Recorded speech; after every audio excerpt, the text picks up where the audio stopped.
बिस्मिल्लाहिर्रहमानिर्रहीम। Day student, आज हमने गॉस लॉ की सेकंड एप्लीकेशन को स्टार्ट करना है जिसका नेम है calculate electric field intensity due to infinite sheet of charge.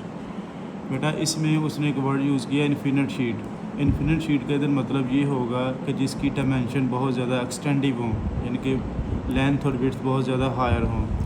तो बेटा अगर आप इस चीज़ को जानते हैं कि हमारे पास जो एक डार्ट होता है उसमें तकरीबन राउंड आप 15 लाख के करीब एटम होते हैं, 15 से 20 लाख।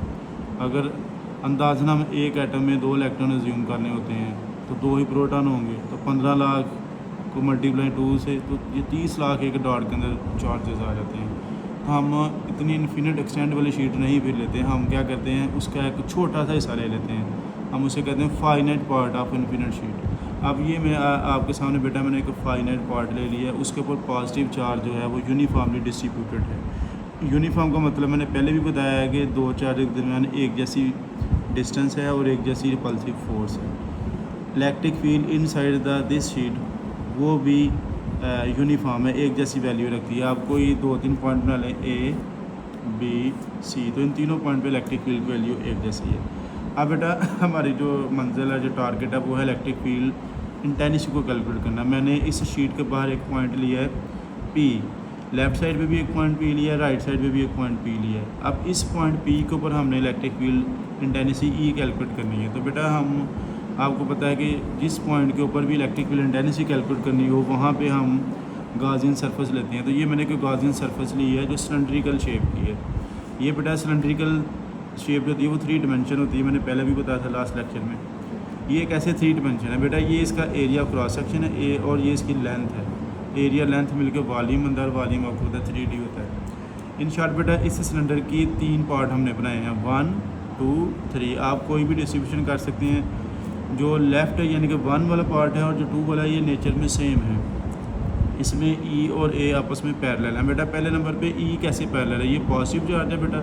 पॉजिटिव चार्ज की वजह से इलेक्ट्रिक फील्ड लाइन होती हैं आपको पता है आउटवर्ड डायरेक्शन में, तो E की डायरेक्शन होगी आउटवर्ड। अब ये जो एरिया बेटा आप कोई भी पाइप ले लें सिलेंड्रिकल शेप को, ये पेंसिल चाहे आप अज्यूम कर लें, ये ऐसे पाइप पड़ा होता है। अब ये आप देख रहे हैं कि ये वाई में पड़ा हुआ और इसकी जो डायरेक्शन होगी बेटा वो एक्स एक्सिस में होगी। तो डायरेक्शन जो एरिया की ली गई है बेटा वो E के पैरेलल ली गई है। सेम बेटा इधर है दूसरी साइड पे, जो मिडल वाला पोर्शन इसको मैंने 2 का, वहाँ पे समझ लें कि ये कॉइन ऐसे पड़ा है, वो कर्व्ड एरिया है। कर्व्ड एरिया ऐसे समझा जाता है और बेटा वहाँ पे जो इसकी डायरेक्शन होगी वो आउटवर्ड होगी। अब एरिया की डायरेक्शन आउटवर्ड है और इलेक्ट्रिक फील्ड लाइन उसके परपेंडिकुलर जा रही है, यानी कि 90 का एंगल इधर बन रहा है। लेफ्ट साइड पे राइट साइड पे 0 का एंगल बन रहा है और जो कर्व्ड एरिया वहाँ पे एंगल 90 का बन रहा है। अब हमारे पास गॉसियन सरफेस में टोटल 3 साइडें बन गई हैं, 1, 2 और 3। अब इन तीनों साइडों का बेटा हमने टोटल फ्लक्स बताना है। तो total electric flux of Gaussian surface का टोटल फ्लक्स बताने लगे। तो टोटल फ्लक्स की ये इक्वेशन है बेटा फाई E, 3 साइड है, phi E1, phi E2, phi E3, तीनों को जमा कर दें क्योंकि ये स्केलर क्वांटिटी आप इनको डायरेक्ट ऐड कर सकते हैं, तो मैंने डायरेक्ट ऐड कर दी है। इसको मैंने 1 का बेटा इसकी वैल्यू EA है, इसको मैंने 2 का इसकी वैल्यू भी EA है, इसको 3 का इसकी वैल्यू भी EA है। तीनों की वैल्यू बेटा पुट की है। E और A के साथ मैंने 1 और 2 और 3 इसलिए नहीं लगाया कि इलेक्ट्रिक फील्ड इंटेंसिटी इसकी यूनिफॉर्म है बेटा, और जो इसका एरिया है लेफ़्ट साइड का और राइट साइड का वो इक्वल है, इसलिए इनको 1, 2 लिखने की ज़रूरत नहीं। अब इनको ओपन किया, EA cos theta 1, EA cos theta 2, EA cos theta 3, इनको सम कर दिए। अब बेटा थीटा 1 क्या है, ये दोनों वेक्टर पैरेलल हैं, तो बेटा जब दो चीज़ें पैरेलल होती है एंगल 0 बनता है, तो थीटा 1 0 आ गया बेटा। यहाँ पे मैंने आपको बताया कि परपेंडिकुलर डायरेक्शन बन रही है, तो परपेंडिकुलर डायरेक्शन में एंगल बनता है बेटा 90 डिग्री का।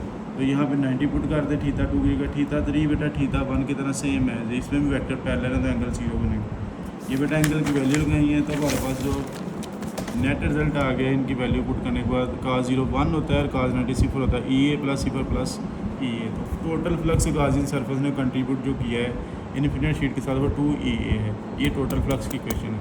अब बेटा क्योंकि हम गॉसियन सरफेस की बात कर रहे हैं तो गॉसेस लॉ को अप्लाई करना यहाँ पे लाजमी है। तो Gauss's law electric flux is total charge divided यहाँ बेटा इनटू 1/ε0, ये दोनों मल्टीप्लाई की फॉर्म में होते हैं।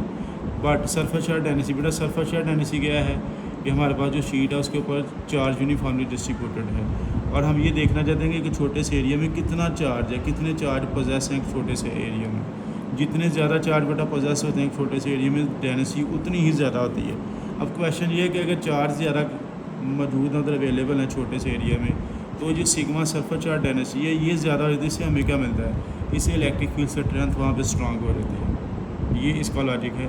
अब बेटा surface charge density sigma Q A और ए है, तो क्यू को अलग कर लें तो ए सिग्मा बन जाएगा बेटा। अब हमारे पास क्यू की वैल्यू भी आ गई और फाई ई की। गाज़ लॉ में यही दो चीज़ें हैं, फाई ई और क्यू। अब बेटा ये 1 है क्वेश्चन, ये 2 है, ये क्वेश्चन 3 है। अब 3 और 1 को क्वेश्चन 2 में पुट कर दें गाज़ लॉ में, तो फाई ई की वैल्यू 2 ही है बेटा, क्यू की वैल्यू ए सिग्मा और एप्सिलॉन नॉट से डिवाइड कर दें। बेटा ये जो लेफ़्ट एरिया है, ये गाज़ियन सरफेस की जो लेफ़्ट साइड है उसका एरिया है, और ये वाला जो राइट एरिया ए है, ये राइट साइड का बेटा एरिया। ये दोनों आपस में बराबर होते हैं, तो इनको कैंसिल मैंने कर दिया। तो इन शॉर्ट बेटा 2 ये सिग्मा और एप्सिलॉन नॉट, तो ई किसके इक्वल आ गए, सिग्मा और 2 एप्सिलॉन नॉट के। ये बेटा मैग्नीट्यूड इलेक्ट्रिक फील्ड इंटेंसिटी की एट पॉइंट पी। अब इन वेक्टर फॉर्म में बेटा ये क्या होगा, E is equal to sigma और 2 epsilon naught unit vector r. बेटा ये वेक्टर फॉर्म है, यूनिट वेक्टर आर आपको बता डायरेक्शन में, डायरेक्शन ये है कि ये पॉजिटिव शीट है, तो ये इलेक्ट्रिक फील्ड इंटेंसिटी की डायरेक्शन होगी वो आउटवर्ड होगी। ठीक है, अगर बेटा सपोज कर लेंगे हमारे पास नेगेटिव चार्ज वाली शीट होती, तो फिर आर हमें ये बता रहा था कि इलेक्ट्रिक फील्ड इंटेंसिटी की डायरेक्शन रिवर्स हो जानी थी, वो इनवर्ट हो जानी थी।